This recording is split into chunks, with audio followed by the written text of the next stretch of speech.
जय हिंद सभी प्यारे दोस्तों, मित्रों, भाइयों। ठीक है, तो हम लोग डिस्कस कर रहे थे शाहजहाँ के बारे में। तो इसलिए पिछली वाली कक्षाओं में कुछ डिस्कस हुआ था, आज पूरा डिटेल से डिस्कस करने वाले हैं शाहजहाँ के बारे में। तो कल का लेक्चर आज का लेक्चर मिला के पूरा कंप्लीट हो जाएगा शाहजहाँ। ठीक है, तो हमने देखा मतलब शाहजहाँ का कार्यकाल कितने से कितने तक था। 1600 कितना से 27 से लेकर 57 तक था ना।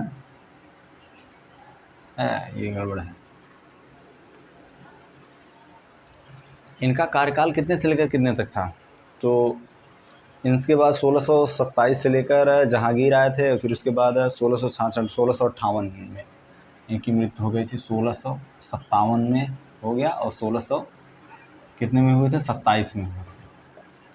ये हुआ है इनका कार्यकाल 1627 से लेकर 1657 तक। 1627 से लेकर 1657 तक किसका कार्यकाल था, शाहजहाँ का। किसका कार्यकाल था, शाहजहाँ का। शाहजहाँ के काल को किस चीज़ का स्वर्णकाल कहा जाता है, तो स्थापत्य कला का स्वर्णकाल कहा जाता है। स्थापत्य कला का स्वर्णकाल कहा जाता है। स्थापत्य कला का स्वर्णकाल इसलिए कहा जाता है क्योंकि इन्होंने जो बहुत सारी चीज़ें बनवाई थी, जैसे ताजमहल हो गया, जामा मस्जिद हो गया, लाल किला हो गया। लाल किला में दीवाने खास, दीवाने आम। उसके बाद इन्होंने एक सिंहासन बनवाया था, मयूर सिंहासन। कौन, मयूर सिंहासन। बेबादल खां ने के नेतृत्व में इसे बनाया गया था।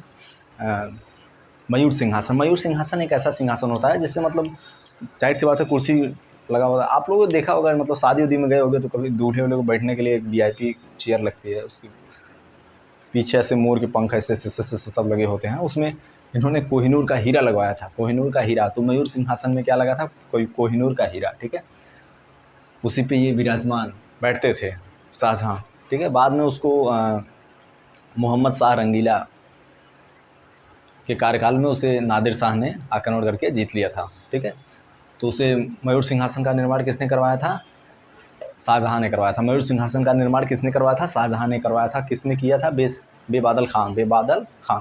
ठीक है, तो यही सब चीज़ों के बारे में आजकल हम डिस्कस करते हैं, किसको कौन सी उपाधि मिली, क्या क्या इन्होंने बनवाया था और क्या इनकी व्यवस्थाएं थी, कैसे कैसे इन्होंने क्या शुरू किया, क्या बंद किया, इन सब चीज़ों के बारे में डिस्कस करते हैं। ठीक है, तो इससे पिछली वाली कक्षाओं में हमने देखा था कि भाई साहब शाहजहाँ की बेगम कौन थी, मलिका-ए-ज़मानी। मलिका-ए-ज़मानी यानी मुमताज़ महल। मुमताज़ महल का ओरिजिनल नाम क्या था, अर्जुमंद बानो बेगम था। अर्जुमंद बानो बेगम था। 1612 में इनसे निकाह हुआ था। निकाह मतलब विवाह हुआ था। ठीक है, तो उनके कितने बेटे थे, हमने देखा था बेटों के बारे में। बेटे कितने थे, लगभग 14 बेटे थे। मतलब 13 बेटे थे, 14वें के बाद उनकी मृत्यु हो गई थी। तो 13 बेटों में 7 बेटे जिंदा थे। 7 बेटे जिंदा थे। बेटों में 4 बेटे थे, 3 बेटियां थी। तो 4 बेटे कौन कौन से थे, जल्दी जल्दी देख लो मेरे भाई। दारा शिकोह थे, शाह शुजा थे। दारा शिकोह, शाह शुजा और औरंगजेब और मुराद। दारा शिकोह, शाह शुजा, औरंगजेब, मुराद। दारा शिकोह, शाह शुजा, औरंगजेब, मुराद। दारा शिकोह, शाह शुजा, औरंगजेब, मुराद। और 3 लड़कियां कौन कौन थी, जहां आरा थी, और उसके बाद रोशन आरा थी, और फिर उसके बाद कौन थी, ये गौहन आरा। जहां आरा, रोशन आरा, गौहन आरा। जहां आरा, रोशन आरा, गौहन आरा। ठीक है, जहां आरा, रोशन आरा, गौहन आरा। ठीक है, तो जहां आरा आजीवन कुंवारी थी। ये किसके सपोर्ट में रहती थी, दारा शिकोह के सपोर्ट में रहती थी। फिर रोशन आरा किसके सपोर्ट में रहती थी, रोशन आरा औरंगजेब के सपोर्ट में रहती थी, औरंगजेब के सपोर्ट में। और जो नीचे वाली थी कौन थे भाई, गौहन आरा किसके सपोर्ट में रहती थी, मुराद के सपोर्ट में रहती थी। तो मुराद, ये सब 4 भाइयों थे। इनके बीच में उत्तराधिकारियों का युद्ध हुआ था। हमने बताया था बागशाहदेव के बारे में। बागशाहदेव क्या है, बाघ है शाहदेव। बागशाहदेव बस हो गया बहरामगढ़, जो कि हुआ था, कब हुआ था, फरवरी 1658 में। बस से हो गया। देखो, बागशाहदेव उत्तराधिकारी के लिए इसे याद रखना मेरे भाई। बाघ है बागशाहदेव। ठीक है, बागशाहदेव। बस हो गया बहादुरगढ़। कौन सा हो गया, बहादुरगढ़ हो गया।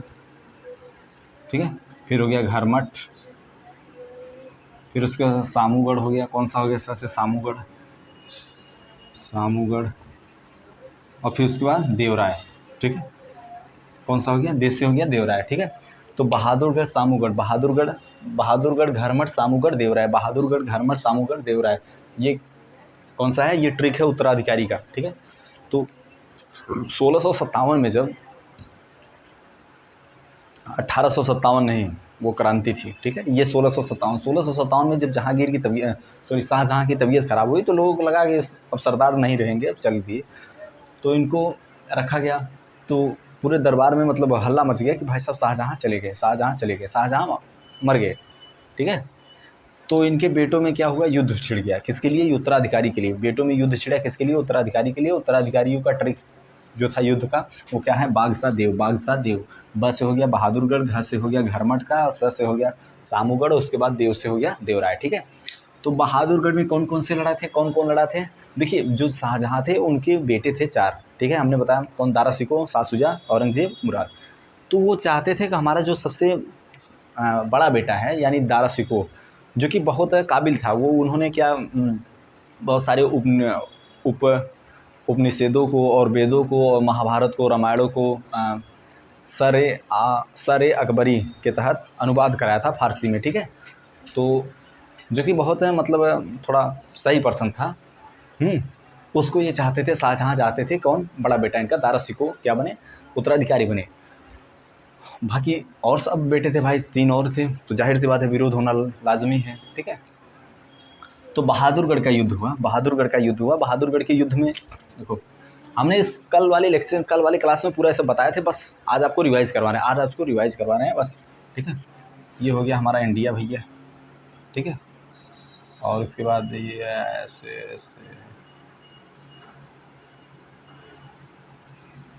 ठीक है, ऐसे ऐसे। अब देखो, यहाँ थे भैया दिल्ली, यहाँ कौन थे? दिल्ली में कौन थे? दारा शिकोह, ठीक है। ये कौन थे? दारा शिकोह। इधर बंगाल वाले एरिया में कौन था? शाह शुजा।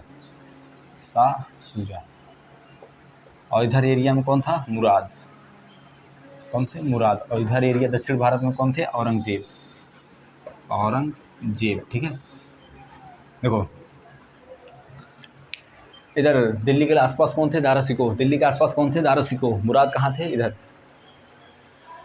और औरंगजेब इधर थे, और उसके बाद शाह शुजा इधर बंगाल की साइड थे, ठीक है।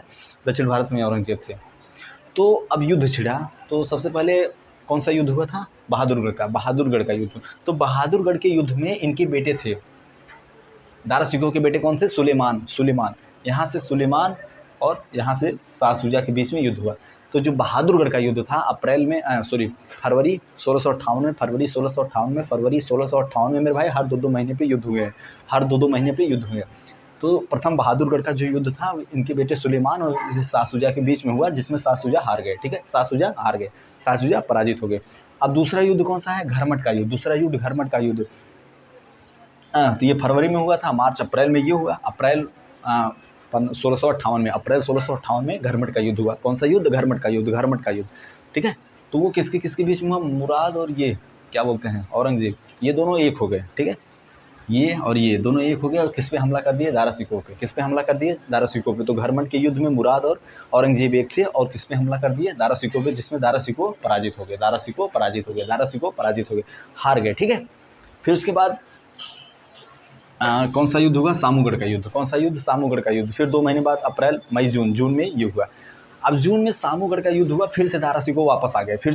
वापस आए किससे? औरंगजेब को लड़ने के लिए। औरंगजेब ने इन्हें इस बार फिर पराजित कर दिया। और इस बार उसने कहा कि भाई साहब इस बार हम राज्याभिषेक करवाया। उसने अपना क्या करवाया? राज्याभिषेक, ठीक है, राज्याभिषेक कराया। तो क्वेश्चन पूछ सकता है कि मुगल काल में किसने कौन सा राजा ऐसा था जिसने 2 बार अपना राज्याभिषेक कराया था? 2 बार राज्याभिषेक। तो वो कौन था भाई? औरंगजेब। एक बार तो सामूगढ़ के युद्ध में करवाया था जब जीता था, दूसरी बार देवराय के युद्ध में फाइनल डिसीजन था इसका, ठीक है।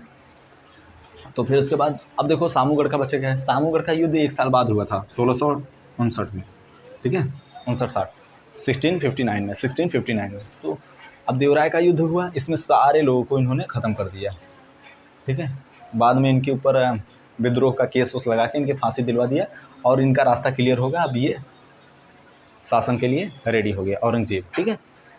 तो ये रहा, हमने बता दिया उत्तराधिकारियों के लिए युद्ध था। उत्तराधिकारी के लिए कौन कौन सा युद्ध था? ये मेरे भाई यूपीपीसीएस 2022 में आया हुआ क्वेश्चन है, इसलिए हम इतना फोकस कर रहे हैं, और कुछ बात नहीं है, ठीक है।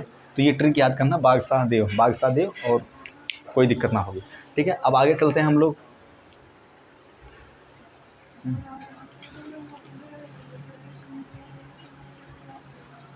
अब देखो, हमने एक बात कही थी भाई साहब कि इनके जो काल को स्वर्ण काल कहा जाता है, किस चीज़ का? स्थापत्य कला का। स्थापत्य कला का स्वर्ण काल कहा जाता है, वो किस लिए? स्थापत्य कला इन्होंने पहला ताजमहल बनवाया था। ताजमहल, देखो ताजमहल में दो लोगों का योगदान था। ठीक है, पहला उस्ताद ईसा, उस्ताद ईसा, ईसा उस्ताद ईसा थे, और उस्ताद अहमद लाहौरी। ठीक है, उस्ताद ईसा थे, उस्ताद अहमद लाहौरी। उस्ताद, देखिए ताजमहल में जो डिज़ाइन दिए थे, जो नक्शा पास किए थे, उस्ताद अहमद लाहौरी थे। देख रेख कौन कर रहा था? उस्ताद ईसा कर रहे थे। ठीक है, तो ताजमहल का जो निर्माण था उसमें दो व्यक्तियों का सबसे ज़्यादा योगदान था। ठीक है, कौन कौन? जो डिज़ाइन बनाए थे, कौन? उस्ताद अहमद लाहौरी बनाए थे। डिज़ाइन जो ढांचा वाचा था, कैसे कैसे कैसे किसी बिल्डिंग को बनाने के लिए पहले प्रोजेक्ट बनाया जाता है ना भाई, छोटा वाला, तो वो सब काम किसने किया था? अहमद लाहौरी। अहमद लाहौरी, उस्ताद अहमद लाहौरी ने किया था। फिर उसके बाद उस्ताद ईसा ने क्या किया था? उसका देख रेख किया था, कहाँ कौन सा मटेरियल कैसे कैसे कैसे कैसे होगा, तो ये होगा। ठीक है, तो ताजमहल होगा। और बाकी उसके बाद आप लोग जानते हो, जामा मस्जिद इन्होंने दिल्ली में बनवाया था। फिर उसके बाद लाल किला बनवाया था। फिर उसके बाद लाल किला में दो इन्होंने बनवाए थे, दीवाने आम, दीवाने खास, आम लोगों के लिए, खास लोगों के लिए। फिर उसके बाद इन्होंने मयूर सिंहासन बनाया। मयूर सिंहासन कौन था? बेसिंह बादल, बेबादल खां, बेबादल खां। इन्होंने क्या बनाया? मयूर सिंहासन, सिंहासन। ठीक है, मयूर सिंहासन को किसने बनाया था? बेबादल खां। बनवाया इसने था, बनाया इसने था। ठीक है, बनवाए कौन थे? मयूर सिंहासन को शाहजहां ने बनवाए थे। शाहजहां को बनवाए थे, बनाया किसने था? बेबादल खां, बेबादल खां ने। ठीक है, मयूर सिंहासन में इसमें क्या लगा था? कोहिनूर का हीरा लगा था। कोहिनूर का हीरा, मोर के पंख लगे थे और इससे कोहिनूर के हीरे लगे थे। ठीक है, तो ताजमहल हो गया, मयूर सिंहासन हो गया। अब हम लोग देख लेते हैं, जैसे इनके दरबारियों में, इनके जो साम्राज्य था उसमें कुछ चित्रकार थे, संस्कृत कवि थे, इन सब लोगों के बारे में डिस्कस कर लेते हैं। तो ठीक है, तो भैया इनके समय में सबसे पहले चित्रकारिता को देखते हैं। और हालांकि चित्रकारिता इनके काल की स्वर्ण काल नहीं था, इनके काल का स्थापत्य कला था। चित्रकारिता किसके काल का स्वर्ण काल कहा जाता था? तो वो है जहांगीर है। ठीक है, अकबर में हिंदी साहित्य या प्रशासनिक व्यवस्था का। ठीक है, और तो इन चित्रकार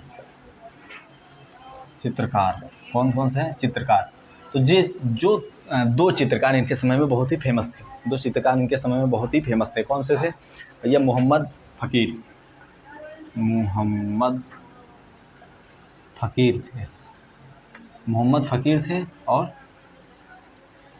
मोहम्मद फ़कीर थे, और कौन था भाई? मोहम्मद फ़कीर हो गए, और उसके बाद हसीम, मीर हसीम थे, मीर हसीम, हसीम, मीर हसीम थे। ठीक है, मीर हसीम, हसीम, मीर हसीम। तो मोहम्मद फ़कीर, मीर हसीम, मोहम्मद फ़कीर, मीर हसीम, ये क्या थे? प्रमुख चित्रकार थे। ये क्या थे? प्रमुख चित्रकार थे इनके दरबार में। ठीक है, तो ये हो गया। अब उसके बाद हम लोग देखते हैं इनके काल में, मतलब संस्कृत के कवि भी थे, कुछ संस्कृत के कवि भी थे, उनके बारे में देख लेते हैं। तो संस्कृत विद कौन कौन से थे? पहला है, ये थे वो प्रेमचंद की कहानी है ना, नमक का दरोगा, उसमें कौन से थे? वंशीधर, वंशीधर, वंशीधर मिश्र थे। और दूसरा कौन था? घनश्याम, दूसरा थे भैया जगत नारायण, नहीं जगत नारायण, घर नारायण, ऐसे कुछ नाम था यार। क्या नाम था? हरि नारायण, हरि नारायण, हरि नारायण। ठीक है, हरि नारायण मिश्र थे। तो देखो चित्रकार कौन कौन से थे? मोहम्मद फ़कीर थे। कौन से? मोहम्मद फ़कीर और मीर हासिम, मोहम्मद फ़कीर और मीर हासिम थे, मोहम्मद फ़कीर और मीर हासिम थे। और उसके बाद संस्कृत के कवि कौन थे? वंशीधर मिश्र थे, और उसके बाद हरिनारायण मिश्र थे। वंशीधर मिश्र थे और हरिनारायण मिश्र थे, वंशीधर मिश्र, हरिनारायण मिश्र। अब उसके बाद देख लें, हम लोग चित्रकार ने देखा मोहम्मद कासिम, मोहम्मद फ़कीर हैं, और उसके बाद मीर हासिम, दो लोग हो गए। उसके बाद संस्कृत में देखिए वंशीधर मिश्र हैं, और उसके बाद कौन है? हरिनारायण मिश्र है। अब एक चीज़ और देख लेते हो, इनको ये हो गया, एक अब संगीत हो गया भाई साहब। संगीत ये देख लो, संगीत को देख लो, यहीं देख लो, नीचे देख लो। और संगीत। ठीक है, तो संगीत में पहले थे लाल खां। कौन थे? लाल खां।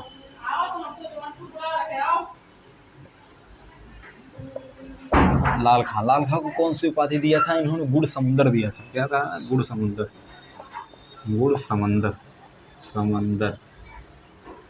गुड़ समंदर की उपाधि किसे दिया था? लाल खां को। गुड़ समंदर की उपाधि किसे दिया था? लाल खां को। और दूसरा कौन थे भाई? पहला हो गया लाल खां, ये संगीतज्ञ थे, संगीतज्ञ थे। लाल खां को गुड़ समंदर की उपाधि दिया था। और दूसरा थे जगन्नाथ, जगन्नाथ थे, जगन्नाथ, जगन्नाथ आधा न रहेगा, जगन्नाथ। जगन्नाथ को उपाधि इन्होंने दिया था महाकवि राय, महाकवि राय की उपाधि दी थी। महाकवि राय, राय, ठीक है, महाकवि राय, महाकवि राय। तो देख ल, हम लोगों ने देखा 3 चीज़ों के बारे में। चित्रकार कौन थे? मोहम्मद फ़कीर थे, मोहम्मद फ़कीर थे। और उसके बाद मोहम्मद मीर हासिम थे। मोहम्मद, देखो, मोहम्मद फ़कीर और मीर हासिम, ये कौन थे? चित्रकार थे। फिर उसके बाद संस्कृतविद कौन थे? वंशीधर थे और हरिनारायण थे। वंशीधर थे, हरिनारायण थे। फिर उसके बाद कौन से थे? ये संगीतज्ञ थे लाल खां, जिन्होंने क्या बोलते हैं इधर गुड़ समंदर। और उसके बाद जगन्नाथ को का महाकवि राय की उपाधि दी थी। किसने दिया था? शाहजहां ने दिया था। किसने दिया था? शाहजहां ने दिया था। शाहजहां ने मुमताज़ को कौन सी उपाधि दी थी? मलिका-ए-ज़मानी, मलिका-ए-ज़मानी और मरियम-उज़-ज़मानी जोधाबाई। ठीक है, तो ये रहा। अब उसके बाद देख लेते हैं भैया इन्होंने बंद क्या किया था, कुछ प्रशासनिक व्यवस्थाएं इनके शासनकाल में कैसी थी। तो इनका काल था 1627 से लेकर 57 तक।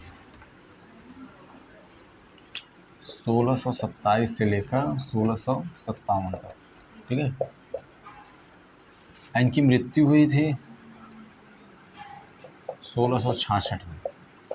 1666 में जब इनकी तबीयत खराब हुई। 1657 में जब इनकी तबीयत, मतलब क्या बोलते हैं, स्वास्थ्य सही नहीं था 1657 में, तभी इनको क्या घोषित कर दिया गया? मृत्यु घोषित कर दिया गया। लेकिन हालांकि ये जिंदा थे। इनकी सेवा कौन कर रही थी? इनकी बेटी जहां आरा। ठीक है, तो 1657 में ये मरे नहीं थे, बट इनका शासनकाल खत्म हो गया था। शासनकाल, उत्तराधिकारियों का युद्ध हुआ और औरंगजेब फाइनली इस पर कब्जा कर लिए। ठीक है, और फिर उसके बाद इन्होंने कहाँ भेज दिए? जेल में भेज दिए। इन्होंने कहाँ भेज दिए? जेल में भेज दिया। अंतिम समय इनका बहुत ही कष्टदायक बीता था। ठीक है, तो मृत्यु हो गई इनकी 1666 में। अब उसके बाद हम लोग देखने वाले थे क्या, हाँ, क्या क्या इन्होंने बंद किया था, क्या क्या इन्होंने शुरू किया था। तो सबसे पहले इन्होंने, देखिए, इन्होंने जो कम्प्लीटली बंद नहीं किया था, उस सेवा को रोका था। ठीक है, कम्प्लीटली बंद करने वाले इनके आगे जो शासक आएंगे, औरंगजेब आएंगे, उन्होंने किया था सब। इन्होंने अकबर की कौन सी नीति थी? अकबर की नीति थी, पहले सबसे पहले सजदा या पैबोज की प्रथा इन्होंने बंद कर दी। सजदा या पैबोज, पैबोज की जो प्रथा थी इसे बंद कर दी। सजदा या पैबोज की जो प्रथा थी इसे बंद कर दिया। इसमें क्या होता है? सजदा, पैबोज, घुटने, मतलब पैर को चूम के बोलते हैं भाई साहब आप ही महान हो, ऐसा राजा के समकालीन होता था। ठीक है, मतलब ऐसा करना पड़ता था उनको, दरबारियों को। तो इन्होंने सजदा या पैबोज वाली प्रथा बंद कर दी। सजदा या पैबोज वाली प्रथा बंद कर दी। फिर उसके बाद इन्होंने क्या किया?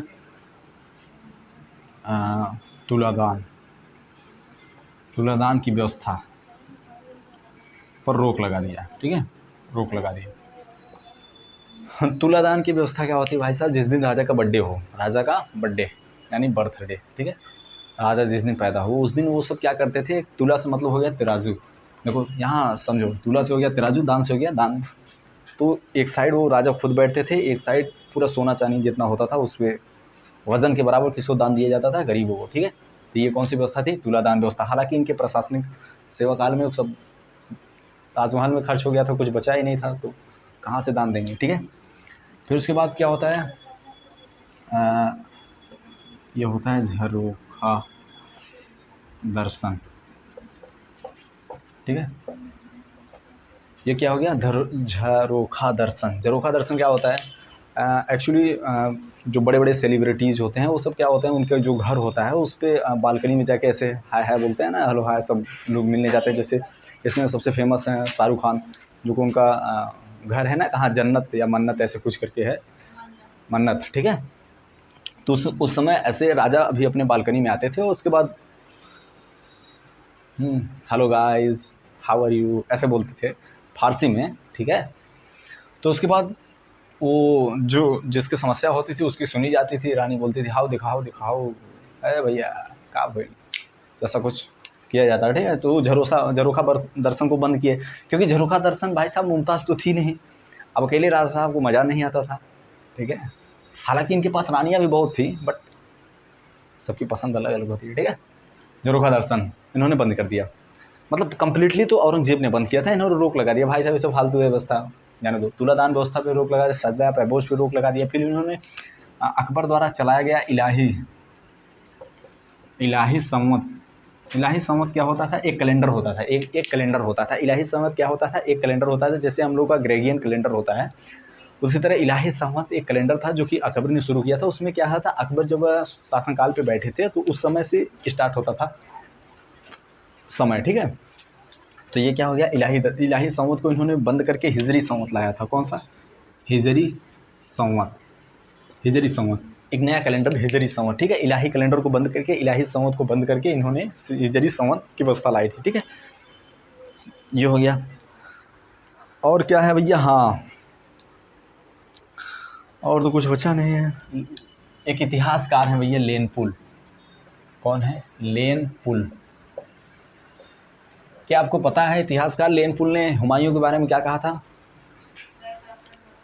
हुमायूं के बारे में इन्होंने कहा था कि हुमायूं एक ऐसा शासक काल था, हुमायूं का मतलब क्या होता है, खुशनसीब, बट बेचारा ये बहुत बदनसीब था, ये बहुत बदनसीब था। इसका शासनकाल हमेशा लड़खड़ाते चलता रहा और अंतिम में इसकी मृत्यु लड़खड़ाने से ही हुई। इन्होंने सीढ़ियों से गिर पड़ते, लड़खड़ाई गए, दोबारा उठ नहीं पाया, ठीक है। वो शायर था ना, मतलब लूटा लूटा एक परिंदा ऐसे लूटा कि फिर उड़ ना पाया, सेम उसी हाल, हाँ वही टूटा, ठीक है। तो लेनपुल ने इनके बेटे दारा शिकोह के बारे में क्या कहा था? दारा शिकोह के बारे में, इनके बेटे दारा शिकोह के बारे में क्या कहा था? दारा शिकोह, तो इनके बेटे दारा शिकोह के बारे में क्या कहा था लेनपुल ने? दारा शिकोह के बारे में कहा था भाई साहब, ये जो लेनपुल है ये क्या है, ये लघु अकबर है। क्या है, लघु अकबर। लघु अकबर का मतलब क्या है? लघु अकबर का मतलब क्या है कि ये छोटा अकबर है, क्योंकि जो इसकी मानसिकता थी, जो इसकी विचारधारा थी, जो इसकी कार्य करने की शैली थी, जो इसकी प्रशासनिक व्यवस्था थी, जिस प्रकार ये अपनी समस्याओं को मतलब समाधान करता था, उस प्रकार ये लगता था कि अगर इसे मौका दिया जाए तो ये अकबर का जो मतलब अकबर की जो प्रशासनिक व्यवस्था थी, जो उसकी सहिष्णु वाली व्यवस्था थी, जो उसकी धर्म की नीति थी हिंदू मुस्लिम वाली, उन सब के माध्यम से ये भी अच्छा कर सकता है। तो इसीलिए चूँकि इसे मौका नहीं मिला, क्योंकि इसे मौका नहीं, शाहजहाँ चाहते थे हमारा बड़ा बेटा बने, बट औरंगजेब के रहते हुए ये कहाँ पॉसिबल था। तो इसलिए लेनपुल इतिहासकार हैं। लेनपुल कौन है? इतिहासकार हैं, ठीक है। तो इतिहासकार लेनपुल ने क्या कहा, इसे लघु अकबर ने कहा। तो देखो अकबर के नाम का जगह 3 जगह जिक्र आता है। पहला तो अकबर का हो गया, और दूसरा क्या है, एक जगह और जिक्र आया है इससे पहले वाले में, शेरशाह सूरी में। शेरशाह सूरी में क्या कहा गया है, उन्हें पूर्वोत्तर अकबर कहा गया है, या पुरोगामी अकबर कहा गया था, उन्हें पुरोगामी अकबर कहा गया था, ठीक है, शेरशाह सूरी को। और इन्हें क्या कहा गया, लघु अकबर। दारा शिकोह को लघु अकबर, शेरशाह सूरी को पुरोगामी अकबर, ठीक है। तो मतलब इसलिए क्योंकि इन सब की देखो, इन सबको मौका नहीं मिला, जितना टाइम पीरियड मिला था इन सबको उतने में इन्होंने अच्छा किया, इसलिए अकबर से इनके टाइटल लगाया जाता है, मतलब कंपैरिजन थोड़ा किया जाता है, ठीक है। तो लेनपुल इतिहासकार ने दारा शिकोह को क्या कहा, लघु अकबर के बारे में कहा, ठीक है। तो उम्मीद करते हैं मेरे भाई इतना आपको समझ में आया होगा, और कुछ तो बचा नहीं है, शाहजहाँ के बारे में। हुमायूं के मकबरा को ताजमहल का पूर्ववर्ती माना जाता है, ठीक है। तो स्थापत्य कला का स्वर्ण युग कहा जाता है। हम लोग पढ़ा है वंशीधर और हरिनारायण मिश्र संस्कृत के 2 कवि थे, इन्होंने बताया। हमने लाल खां को इन्होंने गुड़ समंदर की उपाधि दी थी, हमने बताया था आपको। फिर उसके बाद जगन्नाथ को इन्होंने महाकवि राय की उपाधि दी थी, ये सब बताया हमने। सर ए अकबर इन्होंने एक मतलब जैसे ट्रांसलेट करवाते थे, उसी के अंदर सर ए अकबर के अंदर इन्होंने बहुत सारी धार्मिक ग्रंथों को, मतलब हिंदू के साथ धार्मिक ग्रंथों को किस में करवाया था? फारसी में। कौन करवाया था? दारा सिकोह हो गए, दारा सिकोह। सर ए अकबर, ठीक है, सर ए अकबर। जैसे उपनिषद हो गए, महाभारत हो गए, रामायण हो गए, इन सब चीज़ों के बारे में, ठीक है। और दारा सिकोह कादरी देखो, जो दारा सिकोह थे वो मुल्ला शाह बदख्शी के शिष्य थे, मुल्ला शाह बदख्शी के शिष्य थे। तो भैया हाँ, शाह बुलंद इकबाल। देखो, दारा सिकोह को लघु अकबर कहा जाता है और शाह बुलंद इकबाल भी कहा जाता है, ठीक है। क्या कहा जाता है? शाह बुलंद